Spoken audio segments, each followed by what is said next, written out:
ఓడ నిర్మాణం కోసం వాడే కర్ర చితిసారపు మ్రాను, లోపల బయట కీలు.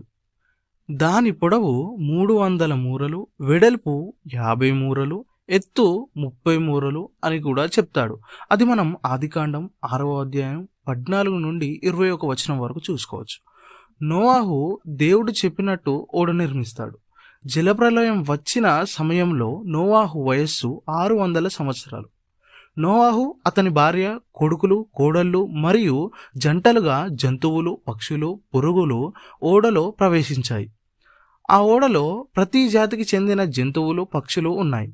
నోవాహు వయస్సు 600 సంవత్సరాల 2వ నెల 17వ దినమున ఆకాశపు తూములు తెరవబడి 40 రోజులు ప్రచండమైన వర్షం కురిసింది.